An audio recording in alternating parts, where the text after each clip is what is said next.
Il n'y a pas de raccourci. La seule façon d'arriver à la ligne d'arrivée d'un marathon, c'est d'avoir travaillé dur avant. C'est associé avec un des plus grands coureurs de tous les temps. Ce qui est assez dingue, c'est que quand tu parles avec Eliud, la première fois que je l'ai rencontré, on a parlé 1 heure ensemble. Tu es en face du marathonien le plus rapide sur Terre, moins de 2 heures au marathon.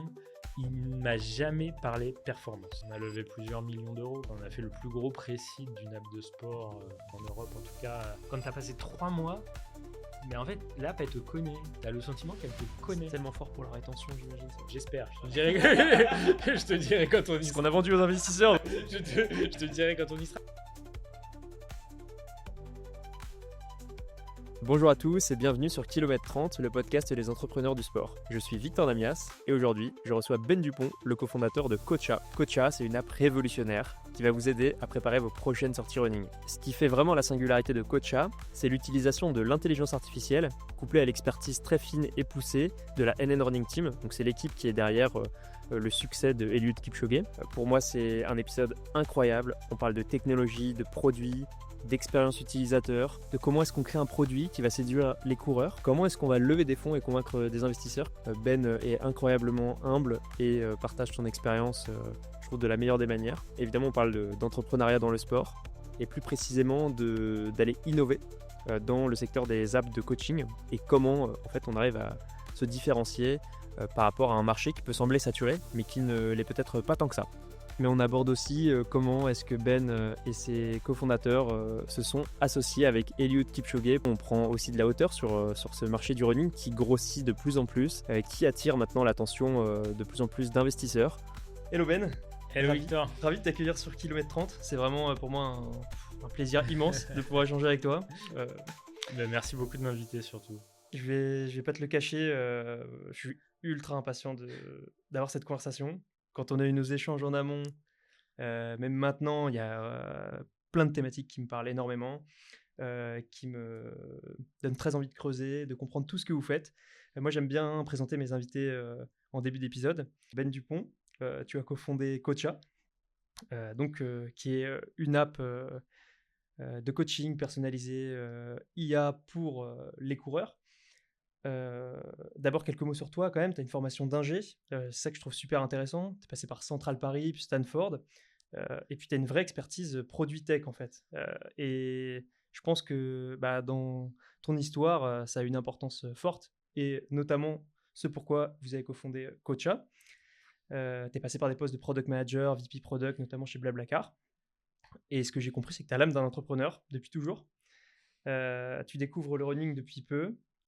Et depuis moins d'1 an, les planètes se sont quelque part alignées et tu as cofondé Cocha, donc une app de coaching IA sur, qui s'appuie sur l'expertise d'un team running monstrueux. J'en dis pas plus parce que ça va permettre de teaser aussi. Bon, allez, je peux dire que c'est le plus stylé du monde et que c'est basé au Kenya. Voilà. Et avec ce produit, vous apportez une vague de fraîcheur dans toute l'expérience utilisateur et le monde en fait du coaching, des apps de coaching. Donc c'est pour ça que je suis ravi de t'accueillir. Ravi d'être ici. Je suis sûr qu'on va avoir un super échange. J'avais hâte qu'on enregistre. Trop cool. D'abord, comment ça va? Écoute, ça va très bien. On est à quelques jours, semaines du lancement. Je pense que tous les coureurs savent un petit peu. C'est un petit peu, tu sais, quand tu commences ces semaines d'affûtage là, avant une course, Ouais. et où tu te dis, bon, je crois que j'ai tout bien fait pour être prêt. Mais je serais quand même content quand on passera la ligne d'arrivée. Et même si pour nous, le lancement, c'est une ligne de départ plus qu'une ligne d'arrivée, c'est un sacré milestone. Donc, excité, impatient, un petit peu fatigué. Mais voilà, c'est un grand moment. On lance qu'une fois dans sa vie son produit. Donc, moi, ça sera pas la première fois que je lance un produit, mais la première fois que je lance mon produit de ma boîte. Et donc, hyper impatient. Ouais, j'imagine. Vous avez volontairement attendu de créer un momentum pour le lancer Ouais, comme tu dis, on a un contexte un peu particulier parce qu'on s'est associé avec un des plus grands coureurs de tous les temps. Et quand tu lances ça, tu espères que forcément tu vas très vite attirer l'attention des gens. Et donc ça monte aussi la barre, si tu veux, du produit que tu dois shipper parce que les gens vont vite regarder. Quand tu es une startup normale, tu lances ça un petit peu sous le radar et puis si c'est un petit peu cassé, ça va pas se voir. Mais là, on a voulu, on veut shipper quelque chose qui est à l'image aussi de ce projet-là. Et puis l'autre chose, c'est que je pense que c'est un marché qui a énormément mûri. Et donc, en fait, si tu lances un produit qui a vraiment beaucoup de retard sur les autres, tu séduiras sans doute pas le marché. Et donc, tout le jeu, c'est à la fois de lancer un très bon produit. Alors, en quelques mois, tu peux pas rattraper 3 ans de développement de tes concurrents, c'est pas possible.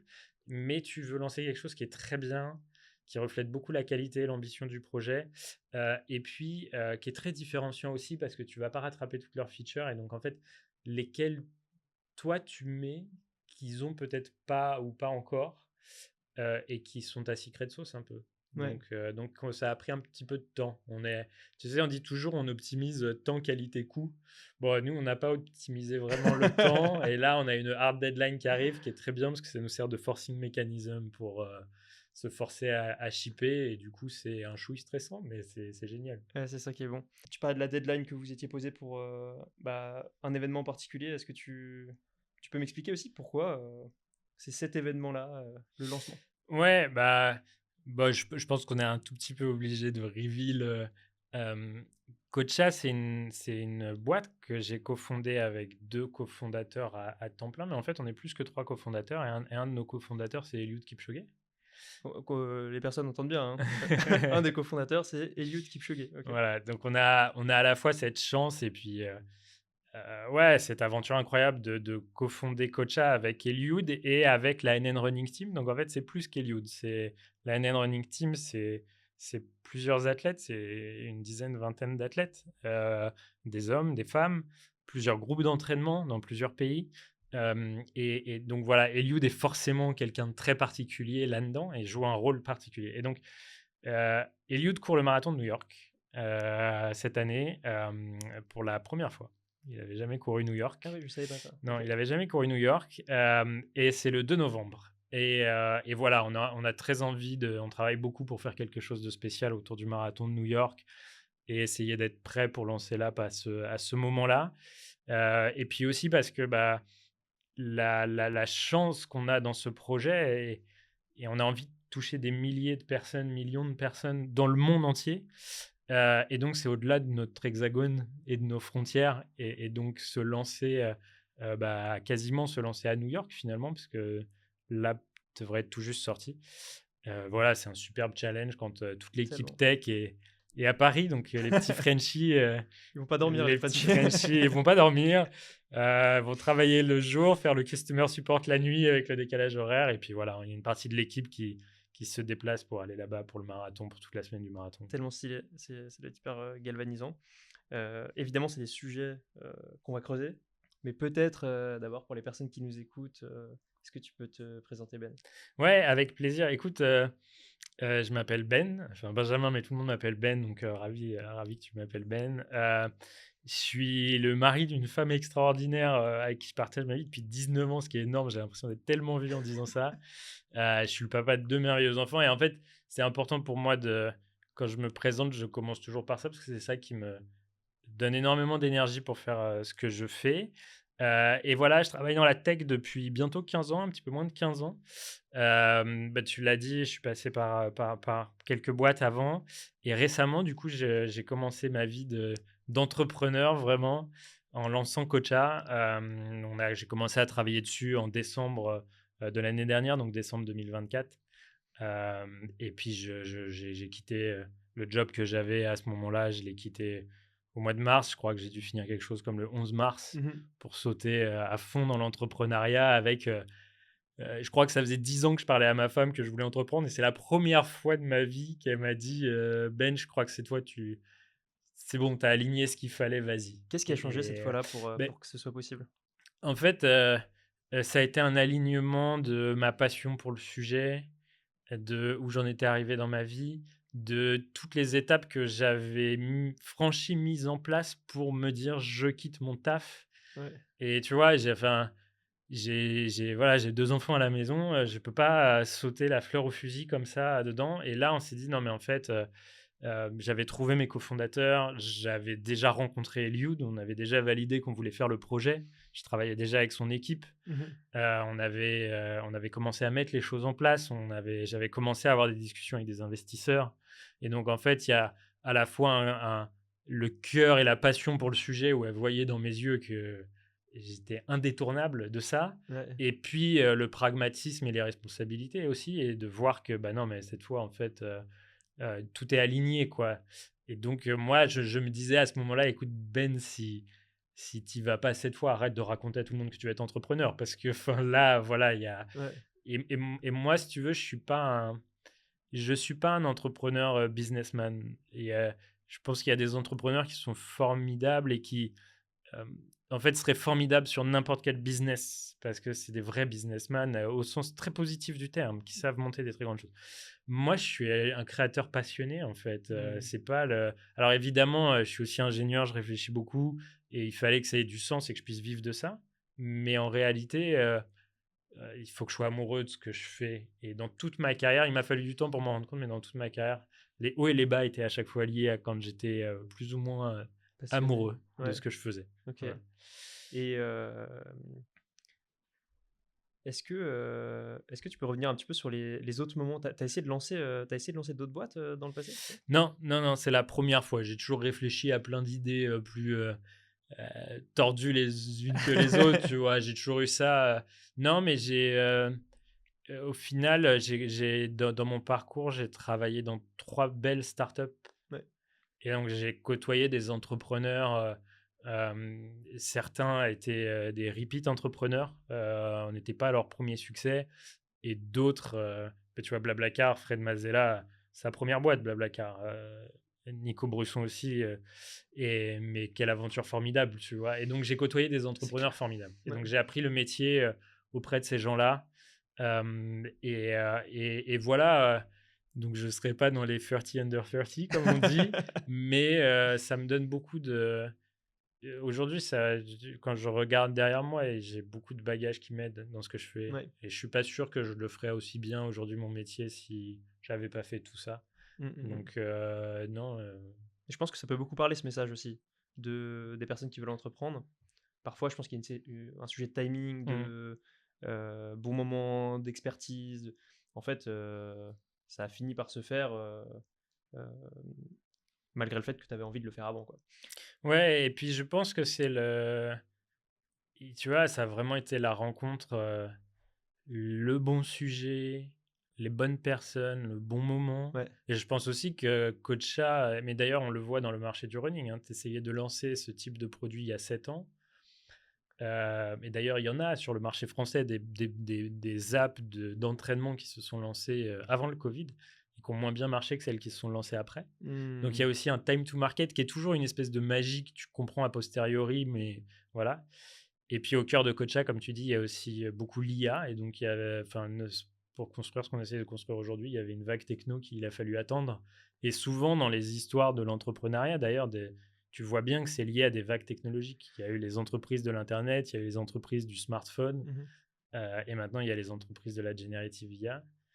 Et nous, Kocha, on est un peu là-dedans, on est dans cette nouvelle vague techno pour construire le produit. Tellement stylé. Est-ce qu'il y a des expériences qui te prédestinaient au sport, toi? À l'univers du sport? En fait, ce qui est drôle, quand je regarde mes concurrents, dans les équipes de fondateurs, il y a souvent des très grands sportifs ou des gens qui ont été coachs, tu vois, qui ont une grosse. Moi, je suis vraiment un sportif lambda. Je cours depuis plus d'une dizaine d'années, j'ai toujours aimé ça. J'ai fait plusieurs marathons, je me suis essayé au triathlon, j'ai fait un ultra cet été. Mais en fait, je suis le mec tellement normal dans ces événements-là. Et je parle jamais de mon chrono parce qu'il est pas. Mais il y a quelques mois, années, en discutant à nouveau avec ma femme, en fait, je me suis vraiment rendu compte de ce que le running m'apportait. Mmh.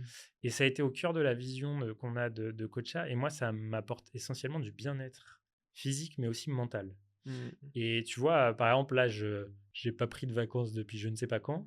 Mais par contre, j'ai pas arrêté de courir. Ouais. Alors là, c'est facile parce que maintenant, quand je cours, je bosse aussi. Donc, c'est T'es plus simple. bêta-testeur pour Tu vois, ta je, propre je solution. bêta-teste, je cours souvent avec 2, 3 montres. On me dit, mais qu'est-ce qu'il fait? Bah, je teste. Mais surtout, en fait, tu vois, c'est un roller coaster. Il y a des hauts et puis il y a des bas, il y a des moments de stress. Et en fait, manager ça, moi, c'est ça que la course, elle m'apporte. Elle m'apporte tout ça. J'ai été courir ce midi parce que tous les mardis midi, une fois par semaine, on a un run d'équipe. Donc, on va courir en équipe. C'est le kiff qu'on a un petit peu dans cette boîte. Trop bien. Et puis, je pense que et c'est là qu'on sait beaucoup, enfin, que la vision et les valeurs d'Eliud résonnent beaucoup avec ce que nous, on porte. Je pense que notamment un marathon, mais n'importe quelle distance, tu commences en te disant que tu peux pas le faire. Ouais, Et quand tu clairement. franchis la ligne d'arrivée, tu te dis que c'est incroyable, que tu as réussi à faire un truc que tu pensais impossible. Et ça, tu l'emportes avec toi dans le reste de ta vie. Dans d'autres épreuves que tu auras où tu te diras, mais je ne peux pas y arriver, en fait, tu te rappelleras de ça. Et je crois que ce qui rend ça très fort, c'est qu'il n'y a pas de... Il n'y a pas de raccourci. La seule façon d'arriver à la ligne d'arrivée d'un marathon, c'est d'avoir travaillé dur avant. Il y a très peu de personnes qui peuvent se lever et y aller tous. En fait, on est tous obligés de s'entraîner. Que tu sois riche, pauvre, jeune, tous. Et donc, c'est ça qui... No shortcut to hard work, Ouais. comme un de mes anciens boss de blabla disait. Et je crois que c'est ça qui, moi, dans le sport, que je retrouve. C'est peu importe ta performance, en fait, si tu veux réussir quelque chose, il faut travailler. Hmm. Voilà. Les valeurs de la course, quoi. Ouais, et puis et tu vois, un autre sport que j'aime beaucoup, c'est le tennis. Un immense fan de Roger Federer. Roger, si tu nous écoutes. Non, un immense fan. Et il a fait un magnifique discours il n'y a pas longtemps à une remise de diplôme d'une université américaine. Et il donnait 3 leçons. Et il y en a une qui était Effortless is a myth. Parce que tout le monde a beaucoup, quand tu regardes Federer jouer, c'est comme quand tu regardes Eliud courir. Tu as l'impression que c'est tellement facile. T'as l'impression que À c'est 2,30, il n'y a pas de tellement... problème. Tu vois, s'il n'y a pas de problème. Et en fait, il disait, mais au début, il était frustré qu'on lui dise ça parce que les gens ne voyaient pas la quantité de travail pour arriver à ces gestes parfaits. Et voilà, donc en fait, je crois que moi, c'est ça la valeur dans le sport qui résonne le plus avec moi et qui me booste le plus, c'est que peu importe ton niveau, en fait, si tu veux réussir quelque chose, le plus beau, c'est de travailler et tu vas réussir à faire quelque chose. Et c'est vrai dans le sport et c'est vrai dans la vie. Ouais. Et donc, c'est aussi ce que j'essaye d'enseigner à mes enfants quand ils m'écoutent. Et voilà. Ils ont quel âge, tes enfants? Mon fils a 5 ans et ma fille a 4 ans. Ok. Ouais. En plein dans... Ouais. Ils ont fait leur première course. Hein. Ah ouais? Ah oui, parce qu'en fait, Ah ils me oui, voient ah tout le oui. temps courir. Donc, moi, je fais rien. Et ma femme me dit surtout, mais tu les laisses, tu les... Et voilà, ils ont fait leur première course et mon fils a commencé le tennis et j'y suis pour rien. Je le promets, j'y suis pour rien, mais bah, forcément, non, je suis content de voir. Voilà. Je pense surtout que le sport est une superbe école. Ouais, tellement. Et j'aime bien faire les parallèles avec l'entrepreneuriat, mais tout ce que tu dis aussi, c'est vrai pour l'entrepreneuriat. Bon, tu as parlé d'Eliud, voilà. Il y a une histoire que tu m'as racontée quand on s'est rencontrés pour la première fois qui est, je pense, hyper inspirante et bah, qui mérite d'être racontée. Est-ce que tu peux un petit peu entrer dans le détail de comment est-ce que les prémices de Kocha, comment est-ce que c'est né et ensuite comment tu as rencontré les équipes d'Eliud, quoi. Ouais, bien sûr. Écoute, l'année dernière, je bossais dans sans doute des startups les plus en vue en Europe. Ils ont fait une dernière levée de fonds. Je crois que le tour est à 600 millions. Je ne sais plus combien de valorisation. Et c'était juste après que je quitte mon poste et je recevais des messages. On me disait, mais Ben, t'es fou, tu viens de quitter. Et je recevais des messages de gens qui disaient, mais comment je rentre? Et puis moi, je venais d'en sortir. Et en fait, la vérité, c'est que fin de l'année dernière, j'étais dans une des startups les plus magnifiques avec des talents incroyables, mais j'étais pas épanoui parce que je faisais pas ce qui me passionnait. Et donc, ça a été un énième message de Ben, en fait, fais ce qui te passionne. Tu vois, moi, j'étais très marqué par un des discours de Steve Jobs à Stanford. Il fait, en 2008, je crois, il fait un discours de remise de diplôme. Et il dit, le conseil qu'il donne aux jeunes diplômés, c'est dans la vie perso et pro, faites ce que vous aimez, parce que c'est ça le driver. Et donc, j'étais là et j'aimais pas ce que je faisais, pas autant qu'avant. Et puis, j'avais cette passion pour le running, j'avais cette passion pour le produit et j'ai commencé à gratter, et à me dire, mais attends, il y a quelque chose de magnifique à faire, il y a quelque chose qui me passionne. Je revivais, plus je pensais running, plus je revivais. Je commence à rencontrer du monde, je commence à rencontrer, je rappelle, un de mes cofondateurs et quelqu'un avec qui j'ai travaillé depuis, il y avait quelques années. Je rencontre mon autre cofondateur, je rencontre des investisseurs à l'époque, et tout commence à s'aligner. On commence à avoir la vision du produit, de ce qu'on veut faire. Et on dit, en fait, si on veut faire quelque chose de magnifique comme ça, on veut le faire avec le plus grand, tu vois. Et quelqu'un qui, parce qu'en fait, il y a énormément de coureurs exceptionnels, mais quelqu'un qui a l'aura d'Eliud, au-delà du sport et les valeurs qu'il porte, c'est très rare. Et donc, c'est ça qui s'est dit, on veut le faire avec lui. Et après, c'est assez simple.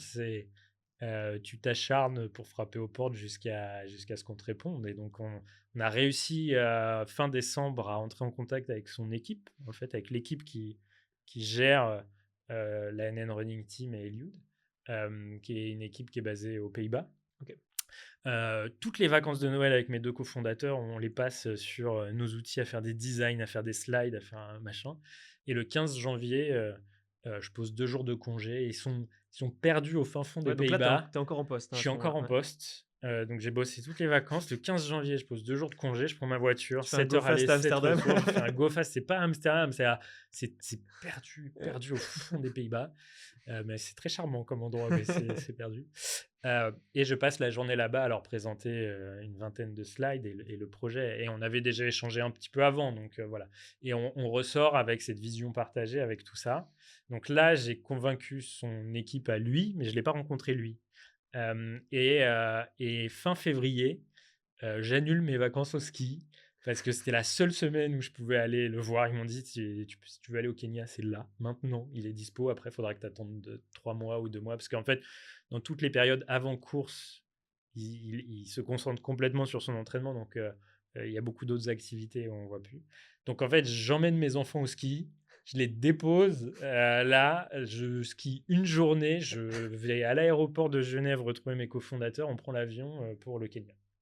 Incroyable. Et là, on passe 3 jours, 4 jours sur le camp. La première fois qu'on va sur le camp, on rencontre évidemment Eliud, mais on rencontre aussi Patrick Sang, son coach, quelqu'un d'exceptionnel. On rencontre les autres athlètes de la NN qui s'entraînent au Kenya à Kaptagat. On rencontre le physio, le kiné, on rencontre tout le staff en fait qui va autour, plusieurs kinés, plusieurs entraîneurs, les préparateurs physiques, etc. On assiste aux séances d'entraînement.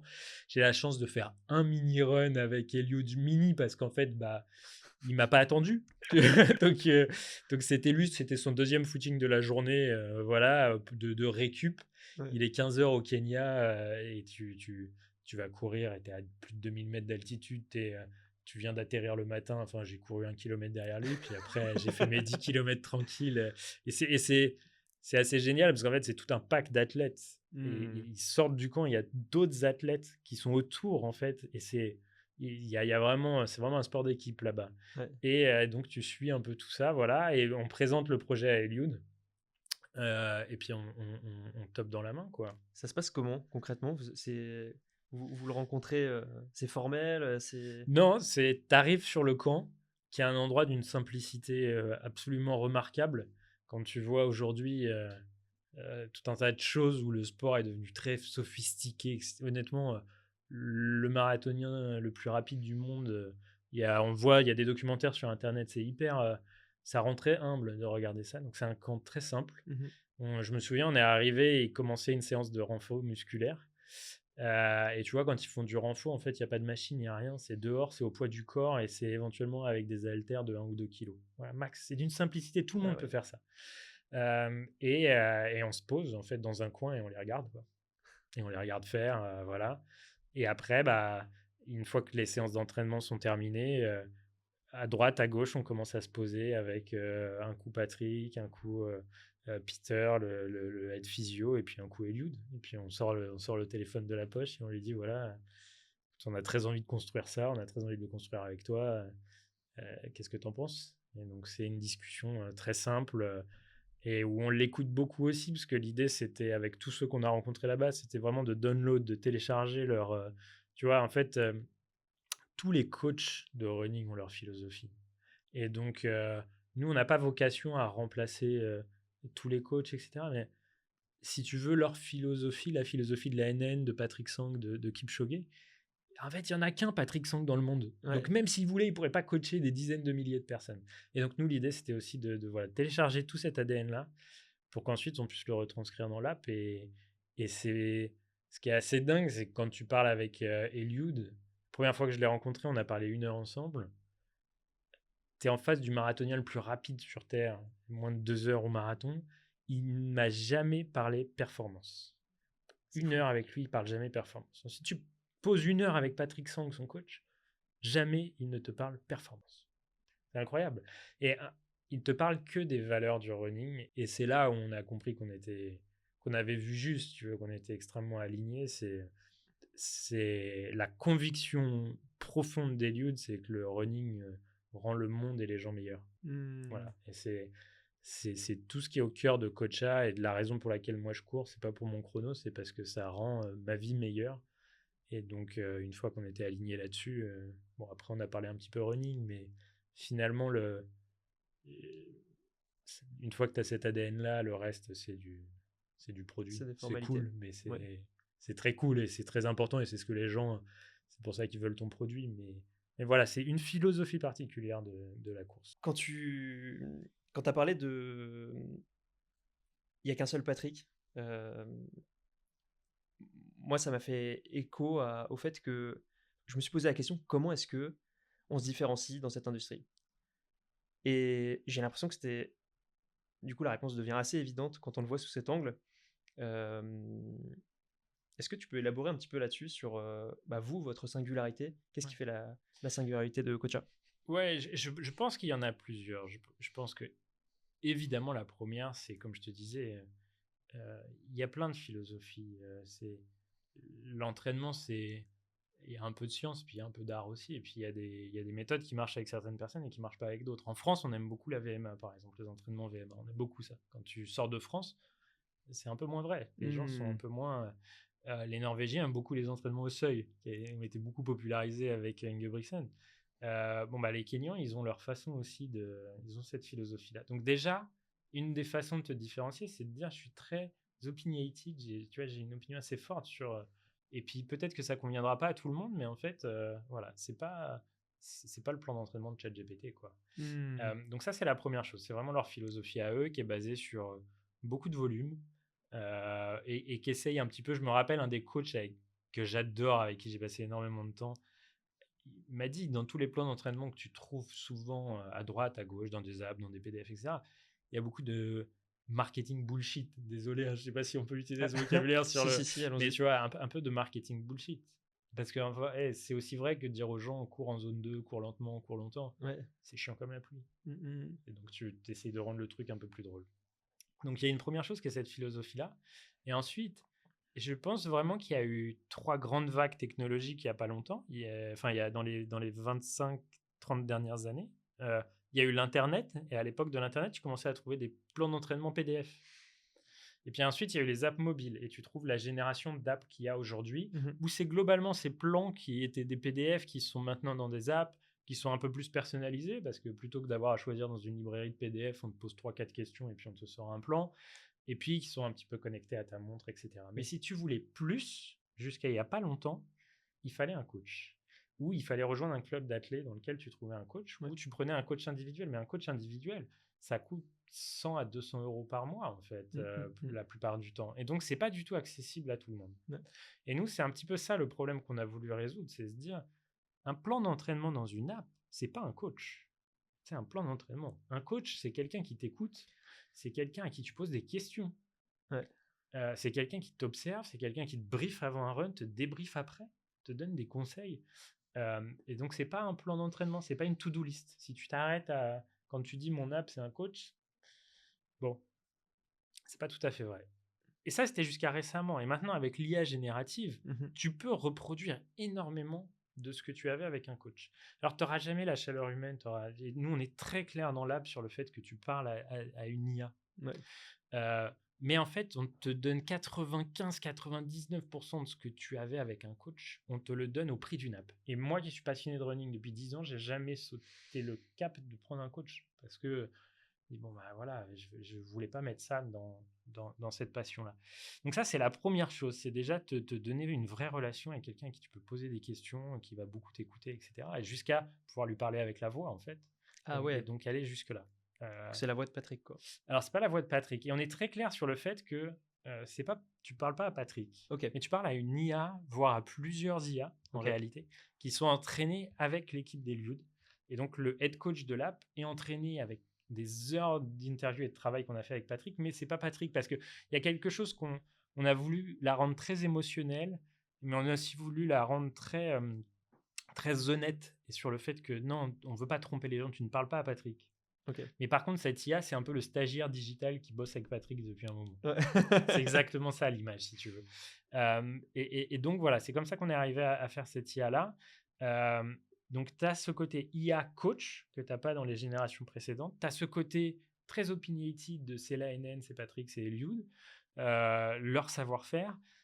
Et puis après, on est une équipe avec mes cofondateurs qui construisons des apps consumer depuis des années et on a un amour pour le design et les choses belles et bien faites, etc. On nous a même un tout petit peu, certains investisseurs pendant la levée de fonds m'ont un tout petit peu reproché certains choix qu'on faisait qui étaient par amour du design et des choses bien faites. Moi, ma conviction, si tu veux, c'est qu'une app consumer, une app grand public, tu peux pas la résumer à une liste de fonctionnalités ou à quel problème tu résous. C'est aussi une émotion. L'émotion, ça passe par énormément de choses. Et Hmm. donc, ne serait-ce que dans la façon dont tu incarnes l'IA, est-ce que tu fais un nuage ChatGPT, une IA qui sait tout sur le running, la nutrition, le renfort, le machin, ou est-ce que tu fais quelque chose d'un petit peu plus émotionnel? Et donc, on veut aussi que les gens en fait soient amoureux de cette app avec laquelle on espère qu'ils vont passer un petit peu de temps. Donc ça, c'est nos premiers mois. Et après, on a une vision très forte pour la suite. Et voilà, j'en dis pas plus, ça sera l'occasion d'un autre épisode. Complètement, le rendez-vous est pris. Euh, comment est-ce que tu... Alors, toi qui as fait beaucoup de produits, comment est-ce que... C'est quoi le processus pour concevoir les fonctionnalités dans le produit? Euh, alors, bon, je vais me faire tomber dessus par toute la communauté produit. Euh, non, mais et en réalité, c'est quelque chose que j'ai vu avec la plupart des entrepreneurs avec lesquels j'ai eu la chance de bosser.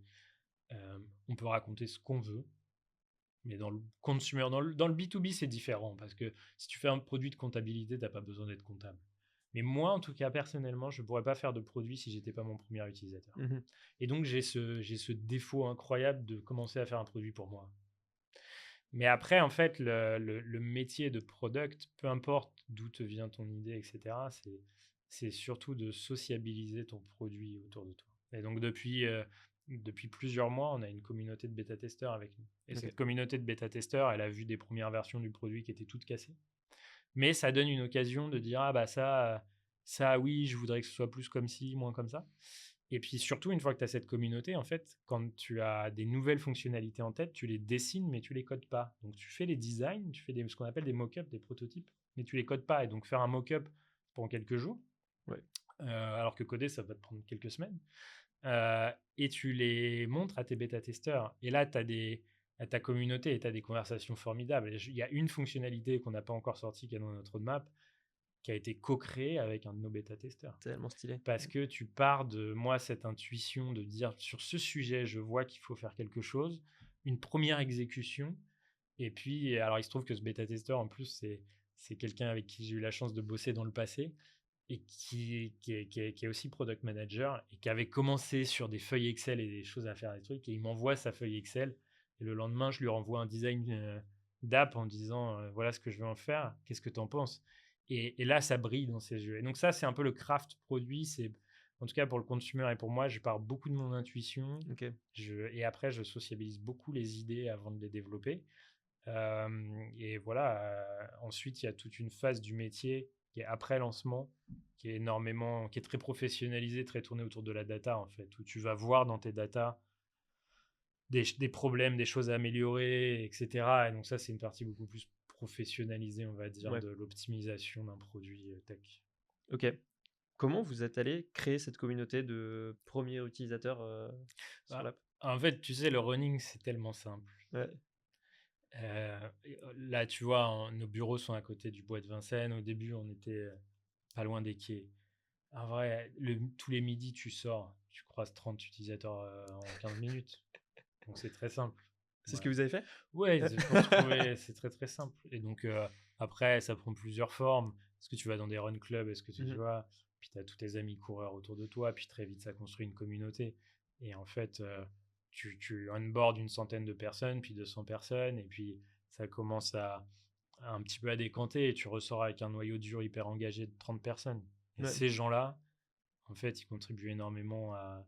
Et donc, il faut faire attention à pas t'enfermer dans un biais qui est que 30, c'est tout petit. Quand tu cherches à faire pour des milliers de personnes, Ouais. ce sera jamais représentatif. Mais en fait, ça fait tellement avancer ta roadmap. Oui, OK. Donc, voilà, c'est passionné. Quand tu as tes 100 premiers users amoureux de ton produit, ensuite, si tu écoutes que eux, tu coupes beaucoup du bruit quand même et tu dois réussir à scaler assez large. Mmh. S'il y a un marché derrière, s'il y a tout ça, mais voilà, Ouais. c'est assez suffisant. Et ça dépend de ce que tu veux faire. Des fois, on dit souvent que dans le produit, par exemple, il suffit de 7 utilisateurs pour trouver la plupart des problèmes. OK. Donc, pas trouver les fonctionnalités, mais la plupart des problèmes d'utilisabilité de ton produit. Il OK. suffit de 7 personnes. Tu vois, la première vague de bêta, j'ai onboardé 30 personnes, mais en réalité, au bout de 5, j'avais 80% des problèmes. Ouais. Et au bout de 25, j'avais capturé la long tail des 20% restants qui Mmh. arrivent à une personne sur 4. Mais en fait, pour certaines choses, il ne faut pas tant de monde que ça. OK. Hem, je me suis posé la question à un moment de est-ce que c'était pas dangereux d'inclure l'IA dans sa communication? Je sais pas si tu vois ce que je veux dire, est-ce que ça peut pas créer de la défiance, chez les utilisateurs? Ah, forcément, tu en as qui sont sans doute un petit peu défiants. Je pense que dans toute vague technologique, il y a ce qu'on appelle le cycle d'adoption Mmh. d'une technologie, qui est souvent cette courbe un peu en cloche comme ça, où tu as les early adopters, et puis à droite, tu as ce qui au début sont les détracteurs, et dans cette courbe, on appelle les late adopters. Ce sont un peu les gens qui vont l'adopter en dernier, et puis tu as eu ça sur toutes les technos, en fait. Mmh. Tu vois, tu as eu ça, le smartphone au début, il y en a plein qui disaient moi jamais, et puis bon, maintenant, c'est difficile de trouver quelqu'un qui n'a pas de smartphone.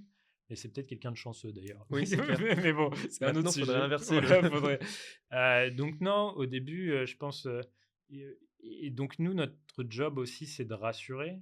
Mmh. Mais tu vois, on est en 2025, les gens commencent quand même à être énormément euh, habitués à ChatGPT et tous les autres LLM comme ça.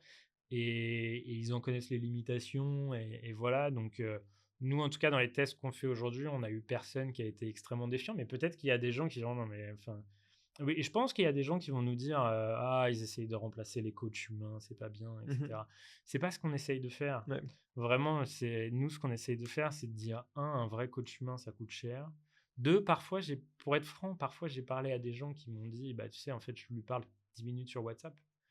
Et je pense que notre IA, avec tout ce qu'elle fait derrière, toute la donnée qu'elle analyse, peut parfois voir des choses qu'un coach pourrait rater. Et puis trois, surtout, bah, en fait, encore une fois, c'est pas, on remplace pas n'importe quel coach. Et Oui. il y a un Patrick. Donc on essaye de faire que un petit peu de Patrick soit disponible à des millions de personnes. Ouais. Voilà. Mais oui, il va y avoir un cycle d'adoption sur la techno. Et. OK. Moi, ça m'intéresse un peu de comprendre comment on construit, hem, comment on va, heu, encapsuler, toute cette expertise, toute cette expérience, dans la technologie. Alors peut-être avec des mots simples, hein, mais je pense que ça peut aussi intéresser les personnes de se dire, comment tu gardes l'essence d'un coach et tu la rends accessible, via la technologie, quoi. Ouais. Tu veux qu'on ouvre le capot, quoi. Ouais, Tu c'est veux un peu qu'on ça. ouvre. En fait, il y a plusieurs choses. Il y a pas, tu vois, alors sans dévoiler de secrets sur comment on fait les choses, Ouais. mais aujourd'hui, je vois qu'il y a pas mal de gens qui créent leur plan d'entraînement sur ChatGPT directement. Mais oui. Ils disent, bah, donne-moi mon plan d'entraînement pour le prochain marathon de Paris. Bon, bah, nous, c'est pas ça. Il y a pas de ChatGPT qui crée les plans d'entraînement. Parce que, encore une fois, c'est pas vanilla ChatGPT, c'est pas le truc, c'est opinionated. Donc, les plans, on les a construits avec les coachs de la NN et de Eliud. On a construit toutes les règles. Et en fait, tout ça, c'est de la matière que tu donnes à ton IA. Tu lui dis, voilà nous, comment on pense au running. Voilà ce qui est important. Et donc, des fois, et c'est marrant, et c'est un petit peu nos utilisateurs, c'est un petit peu la chasse au trésor. Tu peux parler évidemment à cette IA dans l'app, comme je disais, Et parfois, elle va avoir des réponses qui sont pas controversées, mais qui sont notre opinion sur le running. Du style, si tu lui demandes, allez, j'en lâche une toute petite comme ça, mais est-ce que c'est important de faire du travail de VMA ou de VO2 max? C'est la même chose. Euh, pour un entraînement marathon, bah, nous, on pense que non, pas tant que ça. Et donc, en fait, nos entraînements marathons n'en ont pas beaucoup. Et si tu demandes au coach, ah, mais est-ce que c'est important? Il t'expliquera comment lui, il pense à ça. Et peut-être qu'il y a des gens qui ne seront pas d'accord. Ouais. Mais en fait, si tu demandes à ChatGPT, tu auras une autre réponse. Parce que ce qu'on a mis dans l'app, ça vient directement de Captagat au Kenya. Et c'est comme ça qu'on y réfléchit. Voilà, avec les coachs, on a fait ça. Donc, on n'est pas, on stigmatise personne, on essaie d'être très consensuel. Mais en gros, tu apprends à ton IA par plein de façons. C'est parfois tu lui donnes des données structurées, parfois tu lui donnes des données qui sont un peu moins structurées. Ça dépend Ça des peut cas être quoi des d'usage. données peu structurées par exemple? Bah, tu peux lui donner toute une liste de principes, un petit peu, Ok. donc énormément de données. Tu vois, on a fait des heures et des heures d'interviews, et en fait, ces heures et ces heures d'interviews, on en a dégagé, mais des centaines de learning. Ah ouais, ok. Et ces centaines de learning sont au cœur du produit. Et c'est ça qui influence les réponses qu'on te donne. Ok. Voilà. Et ensuite, il y a d'autres choses qui sont plus euh, des choses un petit peu rigolotes, mais tout à fait anecdotiques, du style s'assurer que si tu demandes une recette de cuisine, il va pas t'en donner une. Oui. Tous ces petits cas-là, mais qui en réalité, bon, ça fait toujours de la pub sur Internet, c'est pas plus mal. Et je pense que les gens ont compris qu'avec des chats GPT, etc., bon, bah, voilà. Donc, je garantis pas qu'il y aura aucune. Surtout qu'il y a des conseils nutrition, on a bossé la nutrition, donc il peut parler un peu cuisine. Voilà. Si vous sort la symphonie de Mozart, là, je serai embêté. Écrivez-moi, il faudra que j'aille revoir l'IA. Mais, Espérons qu'il y ait assez d'utilisateurs pour avoir des cas. ouais, ça fera toujours un petit peu de pub. Ouais. Justement, en parlant d'utilisateurs, on n'a pas trop parlé de ça, mais le go-to-market, comment est-ce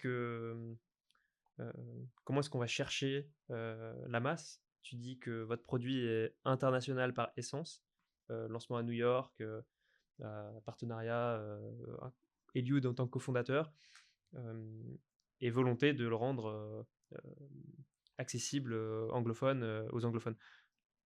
Comment est-ce qu'on va chercher un max d'utilisateurs sur une consumer app dans le sport? C'est très dur. C'est très dur, et c'est pour ça aussi que le cerveau un peu pragmatique euh, au début de ce projet réfléchissait à en fait comment on fait pour avoir ce qu'on appelle un unfair advantage dans le métier, c'est-à-dire quelque chose qui est très très difficile à répliquer pour tes concurrents et qui te différencie beaucoup. Et donc évidemment, tous les partis pris qu'on a pris, on a beaucoup investi sur la marque pour essayer d'avoir une marque forte. On espère qu'elle plaira aux gens. On a beaucoup investi sur ce travail qu'on fait avec Eliud et son équipe, etc., pour sortir du lot.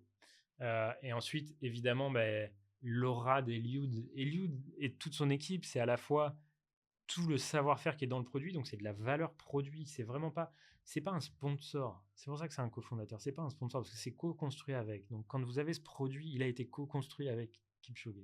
C'est incroyablement fort. Mais évidemment qu'Eliud, c'est aussi un ambassadeur formidable.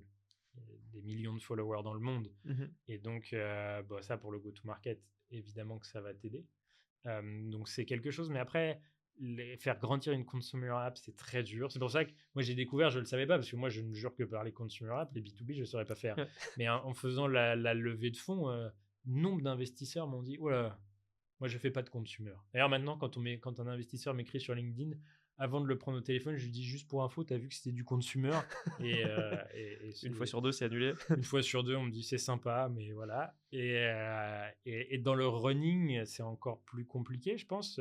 Alors, lever des fonds était encore plus compliqué. Il y a des invests qui m'ont dit, écoute, il y a 2 ans, jamais j'aurais voulu te parler parce que running trop petit. Maintenant, ils ont vu que quelque chose avait changé, mais c'est hyper concurrentiel. Ouais, ok. En France, je vais pas citer tous mes concurrents parce que voilà, mais je pense qu'il y a eu des entrepreneurs formidables dans le running qui nous ont permis de nous ouvrir la voie et qui ont été les pionniers et qui ont fait des choses en France. Il y a une boîte en particulier à laquelle je pense beaucoup de gens connaissent, et une autre boîte britannique aussi qui a fait énormément pour ouvrir cette nouvelle vague d'innovation dans les apps de running. Il y a eu une première vague avec la génération Strava, Runkeeper, Runtastic.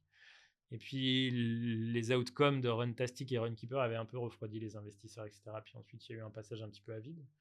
Et il y a eu une nouvelle génération d'app il y a 3 ans.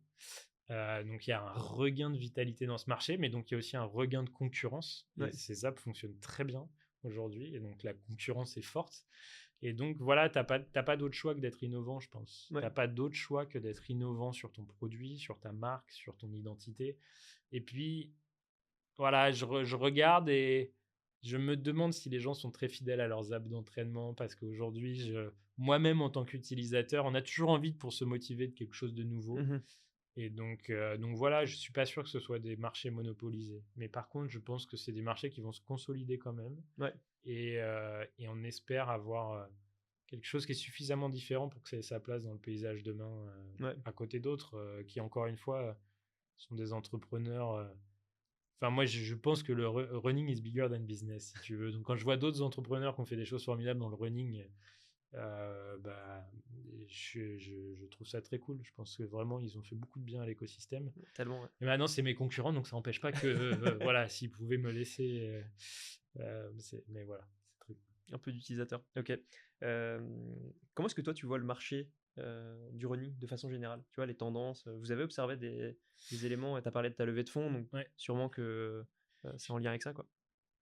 Écoute, sans pouvoir faire cet exercice un peu qu'on appelle parfois les 5 why, de remonter à pourquoi. Mais il y a eu un changement très fort après le Covid. Je pense que les quelques boîtes que j'ai en tête là, avant le Covid, les mêmes boîtes ne marchaient pas et après, ça a marché. Et maintenant, il y a un engouement dans le running qui est incroyable. Tu peux pas, même un jour de Noël, tu sors dans la rue, tu vas croiser des coureurs en 10 minutes. Bon, si tu habites dans le fin fond de la campagne, peut-être pas, mais tu sors dans la rue à Paris un jour de Noël, tu vas voir des coureurs, c'est sûr, en 10 minutes. Les run clubs explosent, les inscriptions aux courses explosent. Il y a 3 ans, tu voulais t'inscrire au semi-marathon de Paris, tu t'inscrivais 2-3 semaines avant, il y avait de la place.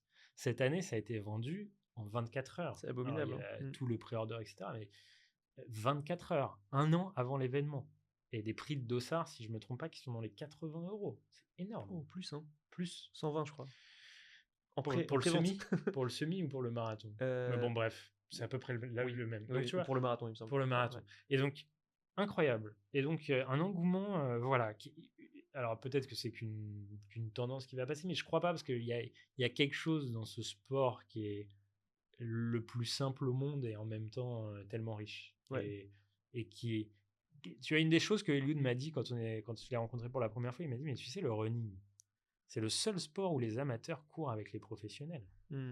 Tu vas faire si tu as la chance d'être dans les 50-60 000 personnes qui vont faire le marathon de New York cette année, tu vas prendre le départ le même jour qu'Eliud Kipchoge, sur le même circuit, le même machin. L'été dernier, j'ai eu la chance de faire le marathon pour tous au JO, qui était déjà exceptionnel, de faire le parcours olympique entre l'épreuve masculine et féminine. C'était déjà, mais il n'y a que dans ce sport-là que tu peux faire ça. Clair. Si tu es fan de tennis, tu veux jouer sur le Châtrier la semaine de Roland-Garros, tu me dis, t'es gentil, mais ça va pas être possible. Et donc ça, c'est quelque chose qui est très universel et qui fait que ce sport, aujourd'hui, il a un engouement absolument dingue et ça dépasse, je pense, beaucoup la performance. Et maintenant, tu le vois, tu vois parfois Strava qui devient une app de dating aussi. Et il y a un côté ultra social. Et donc, je pense que la contre-vérité un petit peu, c'est que le running, à mon sens, c'est un sport d'équipe. Nous, c'est un peu notre... chez Kocha, on pense que running is a team sport.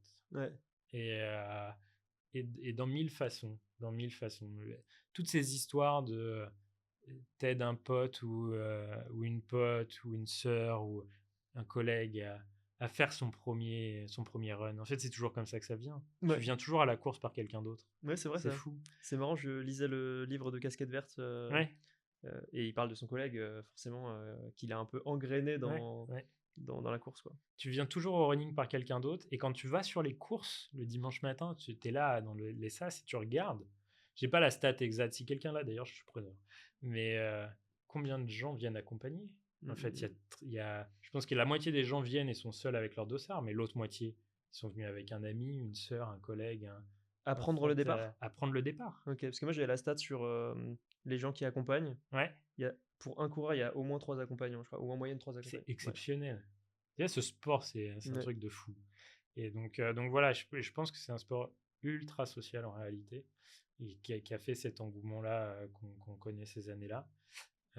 Et c'est un sport qui est sur une deuxième très belle vague là, d'innovation Mmh. entrepreneuriale. Ça a débloqué quelque chose. En fait, il y a une espèce de taille critique dans un marché, si tu veux. Où avant, ces apps d'entraînement, c'était pas des apps qu'on appelait VC backable, qui pouvaient être backées par des fonds d'investissement. C'était trop Ouais. petit. Aujourd'hui, Euh, c'est assez gros, là, le marché du running Aujourd'hui, c'est assez gros pour certains fonds. attirer. Ouais. Pour attirer certains fonds, ce qui n'était pas vrai il y a quelques années. Mmh. OK. Et les fonds, ils regardent quoi, en fait, quand tu fais une levée de fonds auprès d'un investisseur, surtout dans le sport, hein, c'est parce que c'est ce qui va intéresser ici. C'est quoi leurs problématiques, leurs enjeux, de quoi ils ont besoin pour, se dire: «On y va»? Bah, en fait, tu as plusieurs. Bon, chaque fonds a un petit peu sa thèse et sa problématique. Plus le fonds est gros, plus il va chercher à ce que tu puisses faire un business qui puisse devenir extrêmement gros, à quel point tu peux scaler, etc. Donc, il y a tout un côté business. L'investissement est un métier. Et puis, il y a chaque fonds a un peu son ADN aussi. OK. À chaque investisseur. Ils ont leur thèse. T'en as qui n'investissent que dans du consumer, t'en as qui n'investissent que dans de l'IA, t'en as qui n'investissent que dans du B2B. Et nous, on a la chance d'être notamment le lead investor chez nous et un fonds à impact. Mmh. Donc, il n'investit que sur des sujets d'impact. Les sujets d'impact sociaux, dans la santé ou dans l'environnement. Ouais. Et en fait, ce qui a cliqué entre nous, c'est exactement ce que je te disais tout à l'heure, c'est que je pense, on leur a jamais pitché un produit running performance. On leur a pitché parce que c'est notre conviction, un sujet running bien-être.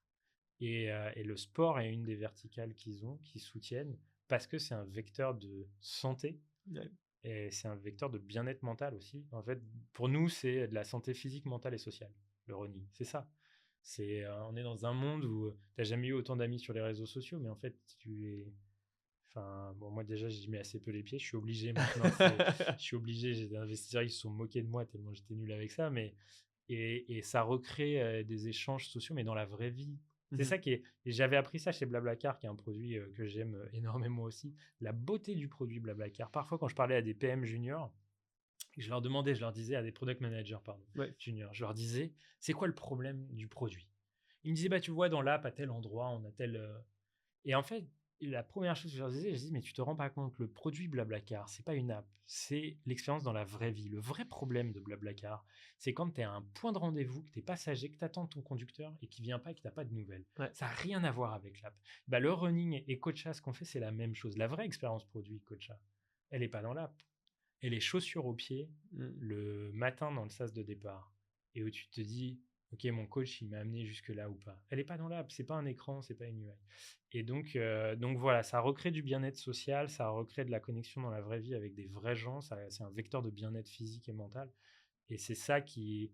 Donc en fait, tu cherches, évidemment, il doit y avoir une thèse business pour un investisseur, mais il doit aussi y avoir ce quelque chose en plus Ouais. qui fait qu'ils ont envie d'être avec toi pour les 10 prochaines années dans les hauts, et là tout le monde est content, mais aussi dans les bas, à être là et se dire non mais en fait ça vaut le coup de construire ce truc. Ouais, totalement, totalement. Et ce truc en plus, c'est vraiment une question de valeur, de conviction profonde, personnelle, quoi. Comment tu le définirais? Ça dépend des fonds, ça dépend des fonds et qu'on leur et tu vois il y en a en fait chacun le monde de l'entrepreneuriat est tellement vaste que chacun va développer des opinions ou des convictions et se faire une conviction sur tel ou tel sujet. Et donc, en fait, tu fais le tour de tous les fonds et tu tombes sur certains fonds qui ont la même conviction que toi, qu'il se passe un truc de fou dans le running. Ouais.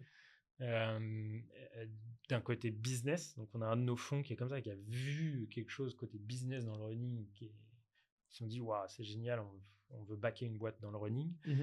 Puis tu as d'autres fonds qui se disent, mais il y a un vrai sujet impact et donc ça résonne avec notre thèse OK. d'investissement.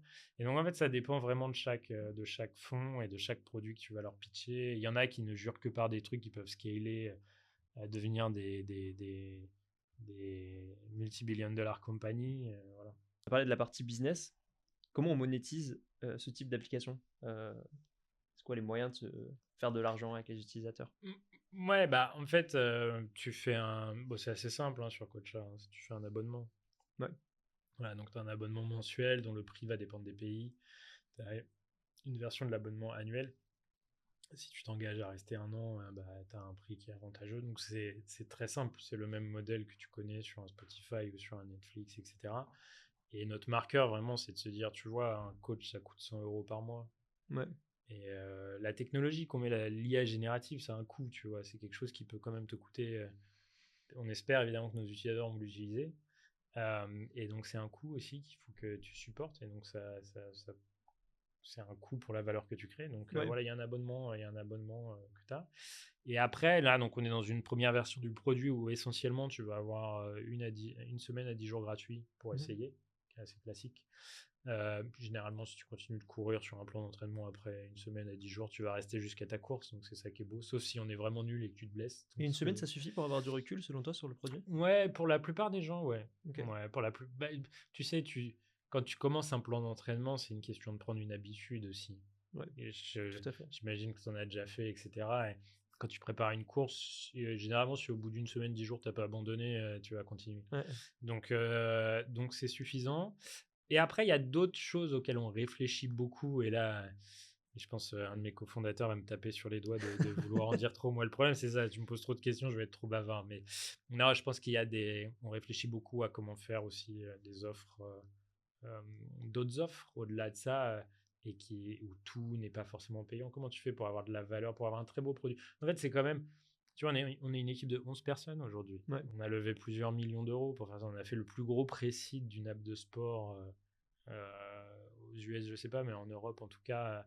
Parce qu'en fait, pour faire ce qu'on fait, c'est une très belle équipe de 11 personnes. C'est beaucoup 11 personnes Ouais. pour une app qui n'est pas lancée encore. Ouais, exactement. Ouais. C'est pour les gens qui écoutent, C'est beaucoup. plutôt singulier. Ouais, Oui, c'est ouais. beaucoup. Ouais, c'est beaucoup. Et en même temps, et tu vois, ça reflète ce que je te disais au début de la conversation, qu'on essaye de faire une première version qui est vraiment très aboutie, et tout en sachant que il manque tellement de choses derrière.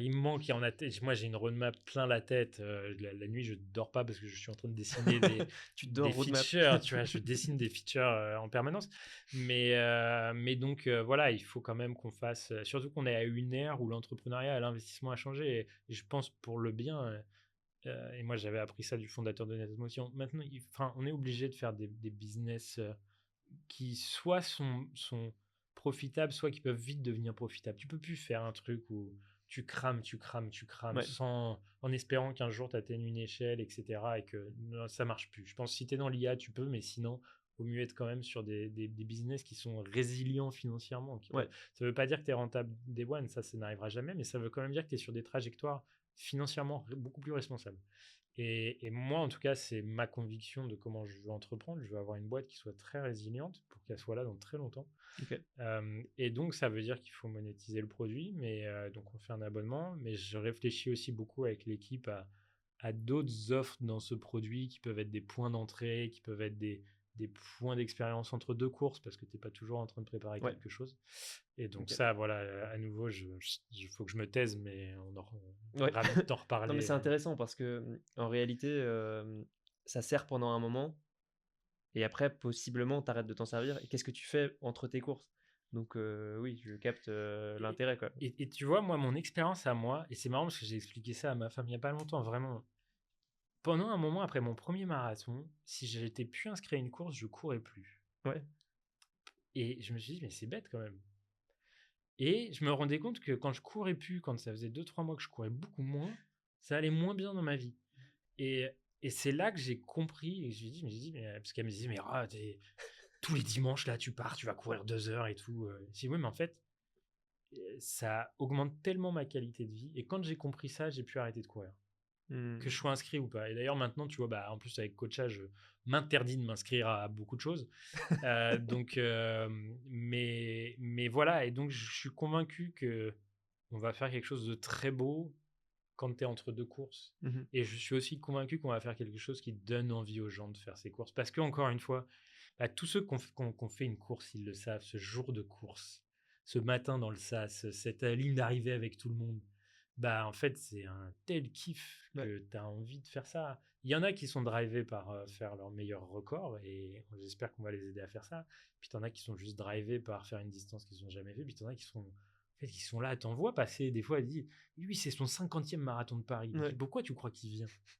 mais parce qu'en fait, c'est un vrai moment de bonheur. Et donc ça, moi, j'ai très à cœur qu'on crée un produit qui va accompagner les gens. C'est pas juste un one shot. Ouais. Tellement stylé. Tellement stylé. T'es inscrit à une course prochainement? Non, alors donc tu vois, j'ai fait mon ultra trail cet été. C'était lequel? C'était la Restonique en Corse. Ah, tellement stylé. Quel format? Magnifique. J'ai fait le 69-70 km là. Magnifique. J'étais inscrit avant de me lancer dans l'entrepreneuriat. J'étais inscrit avec mes 2 frères. Et encore une fois, comme quoi c'est social. Hein. Il fallait des Rolling Stones c'est- pour s'inscrire sur celle-là? Aucune idée. J'étais pas encore. Non, je crois pas. Non, parce que Ok. je me suis inscrit comme ça, j'en avais pas, tu vois. Ouais. Et, et j'ai dit à ma femme, non mais je te jure, je me lance dans l'entrepreneuriat. Si ça va pas, je ferai pas l'entraînement pour l'ultra. Et bon, voilà, faut jamais jurer. J'ai fait les deux. Mais par contre, non, je m'interdis de. J'étais inscrit avant de commencer Coacha et maintenant que je suis inscrit, que je fais Coacha, là, je m'inscris pas. C'est quand même. Mais enfin, c'est sûr que je vais refaire des marathons et tout parce que j'aime trop ça. Mais voilà, je suis pas un coureur incroyable. Moi, il faut que je cours 4 fois par semaine pour faire un marathon et prendre du plaisir parce que Bah, c'est ça, sinon, ouais. tu vois, Mm, mm. sinon, ça m'amuse pas trop. Mais le trail, c'est génial, je trouve. Et tu vois, en fait, les gens viennent, ils font de la course sur route, puis après ils font du trail, puis ils font du triathlon, puis ils reviennent, puis ils se mélangent. Tout ça, c'est assez poreux. Et c'est assez formidable, le trail. C'est une autre philosophie aussi du running. Et Mm. moi, j'y vais beaucoup plus détente. Oui, c'est Voilà. clair, hein. Je trouve que c'est Beaucoup plus très détente. plaisir, Ouais. nature et tout. Je comprends. Alors quand je dis ça aux gars dans l'équipe, il y en a un qui est un trailer très. Il me dit ah ouais, on n'a pas la même façon de pratiquer le trail, mais bon, tu peux, je pense, voilà, c'est très cool comme. Ouais, mais en tout cas, je suis moins complexé par un chrono très long ou très lent en trail que sur course Ouais, sur route, quoi. je suis d'accord. Euh, Il y a un élément je sais pas si on l'a beaucoup creusé, mais qui m'interpelle pas mal. Quand tu crées un outil IA, vers quel niveau de précision et de personnalisation tu peux aller pour les utilisateurs? Dans quoi ça se traduit exactement? Parce qu'on a parlé des plans d'entraînement, des pratiques des coureurs qui soit les téléchargent, soit peuvent demander, soit utilisent d'autres applications pour se faire accompagner pour préparer leur course ou rester en forme. Euh, Qu'est-ce que ça apporte cette brique technologique? Je te donne un exemple concret.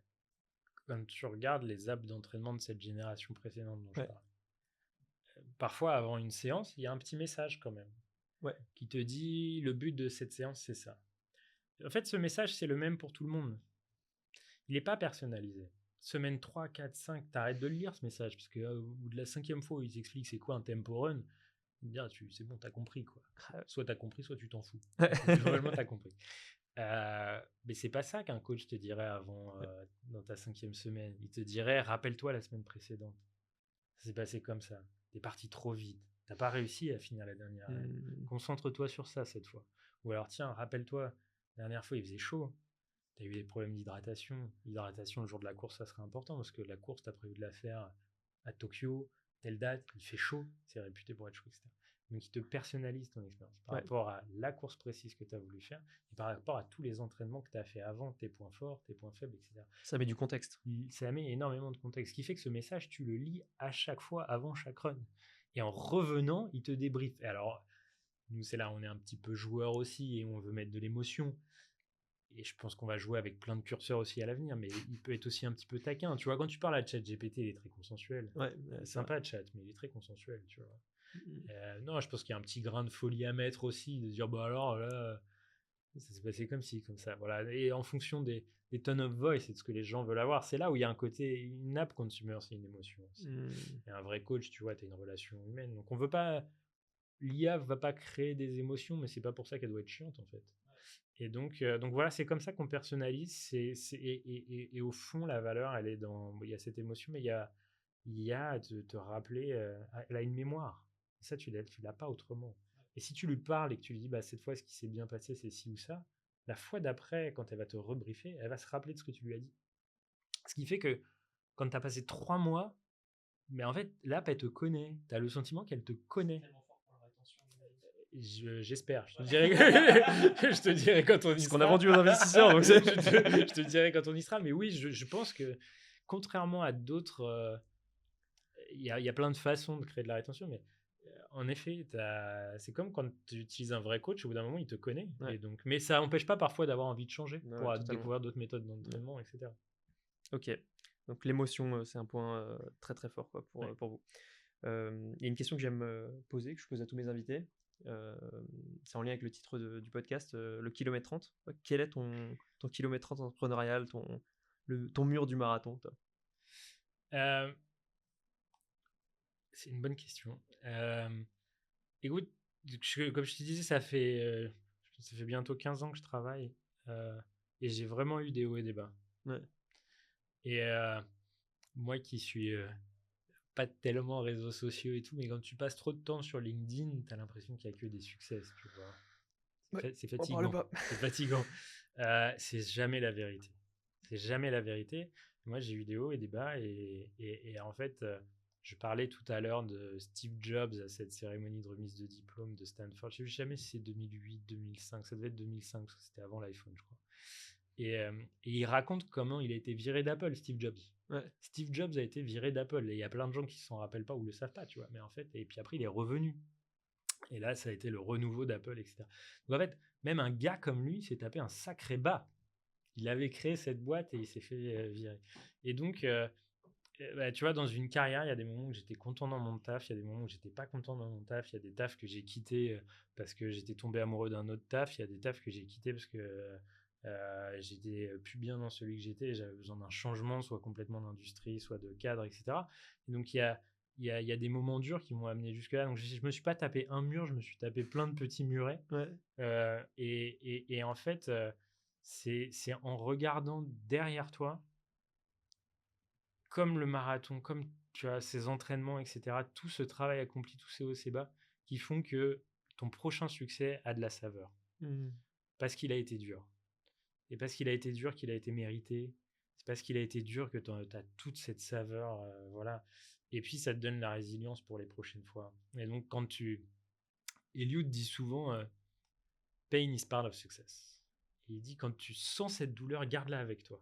Parce qu'en fait, le succès ne vient pas sur un plateau d'argent. Il dit exactement ça dans une interview. Je le paraphrase quasiment là. Et, et en fait, c'est ça. Tu vois, c'est quand tu as ces événements, ces hauts et ces bas dans ta carrière, et surtout tes bas dans ta carrière ou dans le sport ou dans l'entraînement, garde-les avec toi parce que ça va se transformer demain en un moteur très probablement. Donc moi, j'ai eu dans ma carrière des tafs où j'étais pas heureux et où ça se passait pas bien. Ouais. Donc, et aujourd'hui, j'ai gardé beaucoup de contacts de l'époque, des gens avec qui parfois j'avais eu des tensions ou des choses, parce que en fait, tu surmontes ça, quoi. Et Ouais. ça, je trouve que c'est aujourd'hui quelque chose qui m'a beaucoup apaisé. Parce que, et d'ailleurs, donc après j'arrête de le citer, mais à Stanford, Jobs dit was awful medicine, but the patient needed it. Tu vois, c'était un médicament vraiment dégueulasse, mais en fait, t'en avais besoin. Et bah, je pense que le mur, le kilomètre 30, c'est un truc, ouais, ça va être dur, mais en fait, t'en as besoin un moment pour. Sinon, il n'y a pas de transformation dans ta vie. Ouais. Si le marathon c'était facile et qu'il n'y avait pas de kilomètre 30, bah, ce serait pas le marathon. Ce serait le semi-marathon sur lequel il y a pas de mur. Mais tu vois, c'est ça qui rend cette épreuve magique. Ouais. C'est ça qui rend l'épreuve magique. Et la vie, c'est pareil. Ouais, La vie, c'est les c'est coups un durs. mal nécessaire, quoi, en fait, Exactement. pour avancer, pour rebondir, c'est pas lisse, ça crée de la motivation, la rage aussi Mm. pour avancer, se battre. Hyper inspirant. Merci Ben pour tout ça. J'ai quand même une toute dernière question avant de finir cette interview. J'aime bien poser une question un peu décalée à mes invités. Et toi, donc, tu préfères que ton appli fasse une erreur sur ton plan d'entraînement ou que ton GPS te coupe 3 km sur Strava? Je sais pas, je mets plus beaucoup les pieds sur Strava Ah bah c'est bien ça. récemment. C'est meilleur pour ma santé mentale, je trouve. Mais ouais, ça dépend de l'erreur qu'il fait sur mon plan d'entraînement. S'il me rajoute un petit peu de piquant, c'est rigolo. Ouais, ok. Voilà. Et les kilomètres sur Strava, À vrai dire, je m'en moque un tout petit peu. Donc, mais Tu non, utilises pas trop? non, c'est une de mes apps. C'est sans doute une des apps que j'ai le plus utilisé, que j'ai Ouais. beaucoup aimé, comme j'aime beaucoup le running, voilà. Et je trouve qu'ils font un travail formidable depuis quelques mois. Je crois qu'ils ont un nouveau leadership. Ils font un travail formidable. Il y a un renouveau de cette app. C'est peut-être pas bon pour mon business, mais c'est très agréable à voir pour l'industrie en général. Et non, non, c'est une app, voilà. Et moi, je suis pas trop tombé dans les Strava Jockey, ces trucs-là. Je l'utilise pour suivre mes amis et ça me va bien. Mais en ce moment, je l'utilise pas trop. Et par contre, comme je bosse sur Kocha, j'ai une autre vision qui est en train de naître du running social. Ouais. Et j'espère qu'on va faire des belles choses et qu'ils n'auront pas le monopole du social. Et je suis assez convaincu qu'on va faire des choses. Il y a un terrain de jeu formidable Ouais, à faire. tellement. Donc, voilà. Je vous souhaite en tout cas je souhaite le meilleur pour la suite. Bah, merci C'est beaucoup. hyper excitant tous les sujets, ça se voit, en plus vous êtes en plein dedans là, donc ça donne envie et c'est passionnant. Donc merci Ben de t'être prêté au jeu et d'avoir partagé ton expérience. Merci mille fois pour l'invitation. C'était te- trop cool. Je te souhaite le meilleur pour la suite et bon lancement du coup. Merci Victor. À très vite. Ok, bon bah incroyable. Trop cool. Trop cool. C'était Kilomètre 30, merci beaucoup pour votre écoute, à très vite sur les réseaux sociaux et on se retrouve pour le prochain épisode.